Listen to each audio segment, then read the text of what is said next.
I posted a video on this channel called "Is Leonard Miller Worth the Hype?" And a year later, I am still asking the same question. So let's do part two. Is Leonard Miller worth the hype? Because I don't know still. His main appeal is the upside that his driving and interior scoring game contains.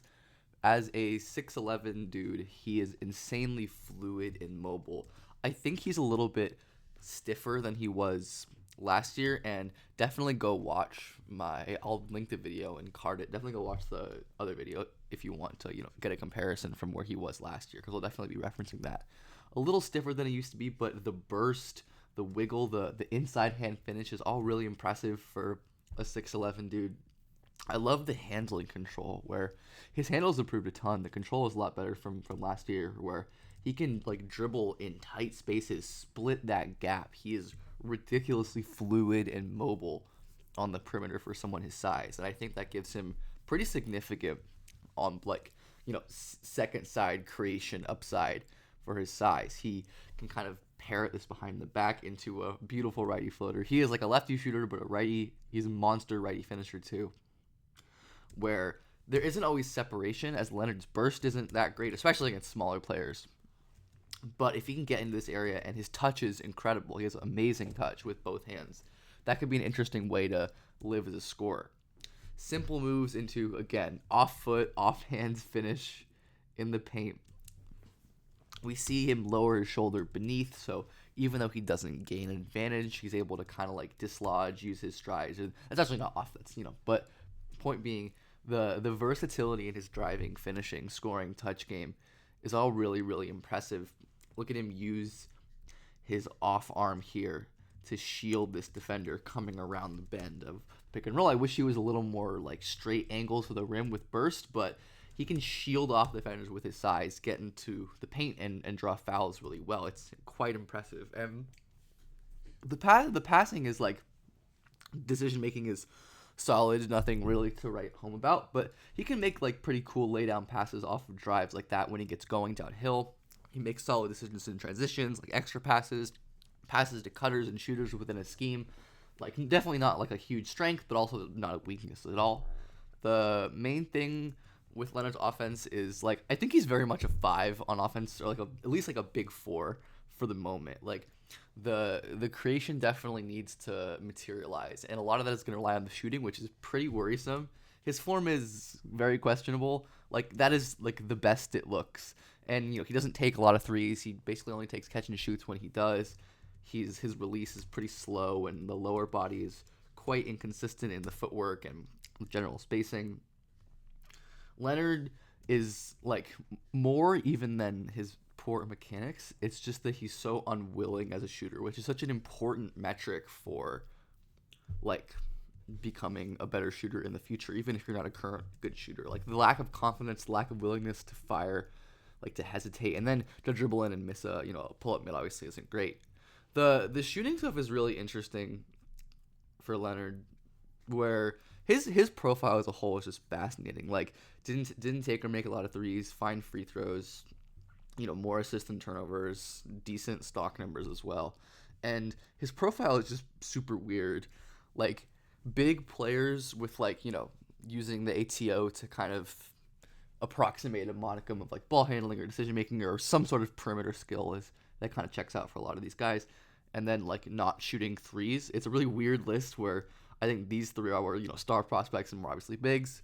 I think Scotty's an interesting kind of analog as another guy who wins with his creation, based on length and stride length and fluidity, and honestly some defensive similarities, as we'll get into. But obviously, struggles a bit to create separation, and he's not the primary guy by any means. And obviously Scotty was a much better passer pre-college and way higher field guy. But just a big decision-making creator. It's a very interesting archetype that he finds himself in.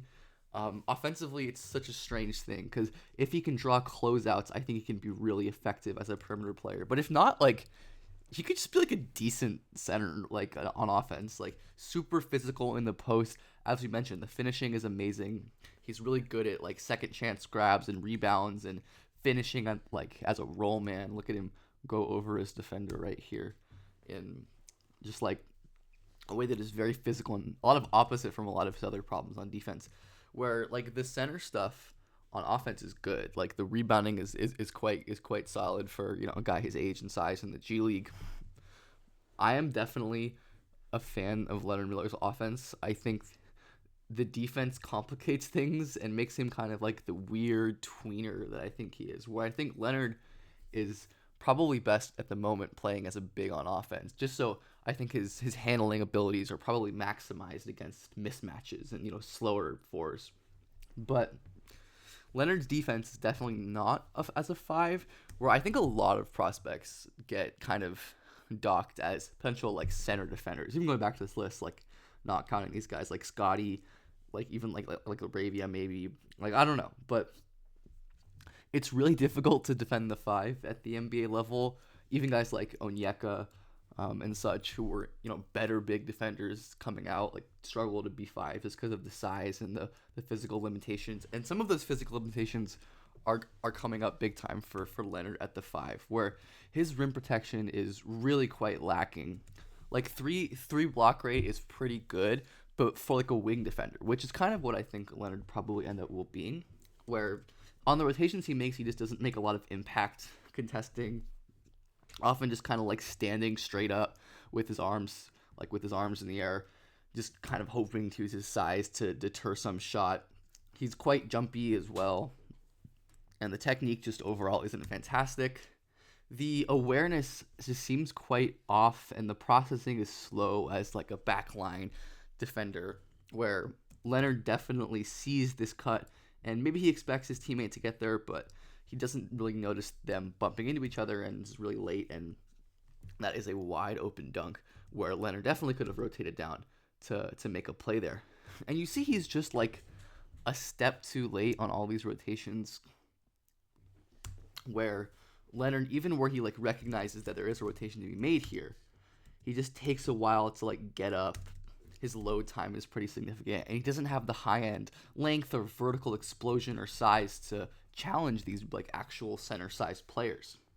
Where even on some of Leonard's like big highlight rotation blocks like this, where he swoops in from the weak side, you can see how much load time it takes him, where he's like swinging his arms back and like bending his knees really heavy, and he needs that kind of extra time to load up and spring off the ground, whereas an elite rim protector like AD or Evan Mobley or whoever doesn't need that and can just be standing right here and jump without loading or without really making a big move and block shots more effectively. So even on the blocks you do see, I think it's important to note those kind of concerns, where even again, when Leonard is making these kind of right rotations, he's at the rim, he's contesting, he doesn't get up super high, he doesn't have the hand strength or the explosion or the strength that in general to make an impact on that play.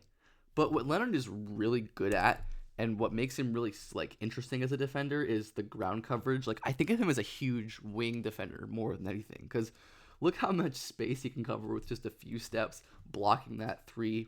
He is so long and fluid, as we talked about on offense, and that benefits Leonard on defense greatly.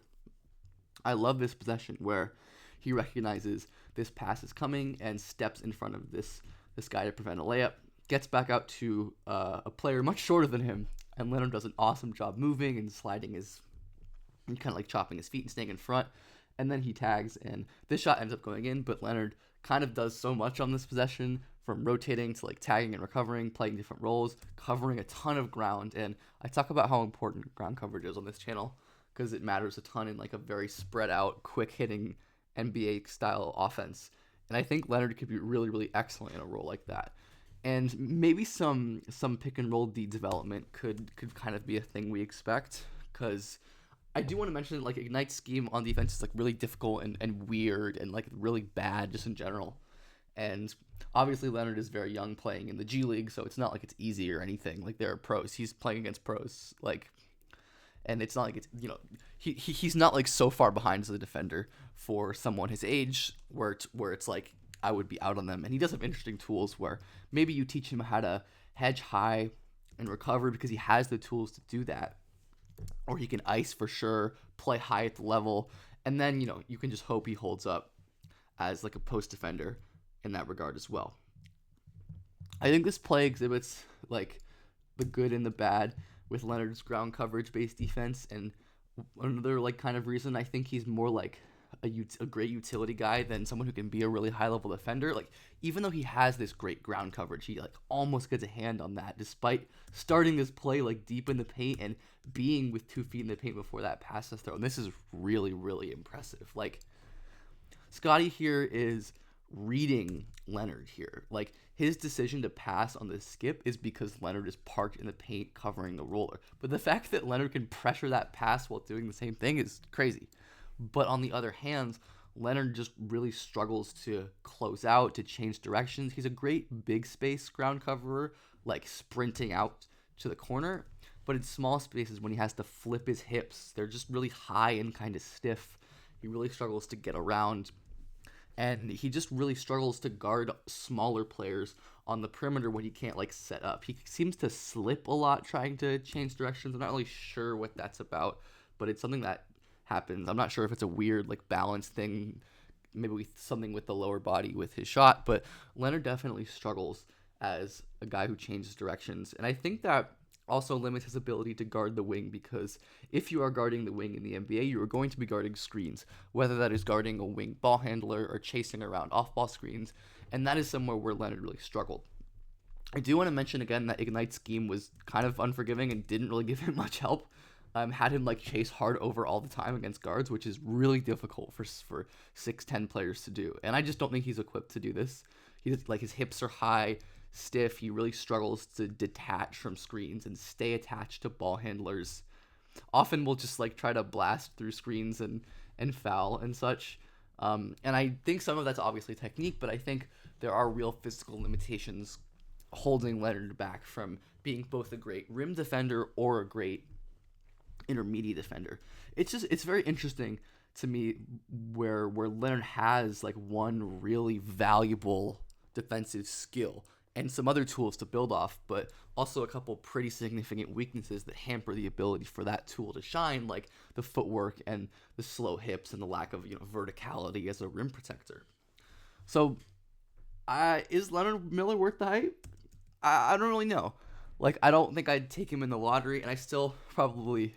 I literally said this at the end of the video I did last year. Like, I don't really know. He's probably worth like a top 20, 25 pick, and I feel the exact same way, basically, where he is a great swing to take in that range as someone who has that like big creator, big ball handler upside, and now in the G League has shown the ability to really produce against high level competition at a young age and play a way different role than he did pre-G League, where he's playing more as more of a big, playing inside.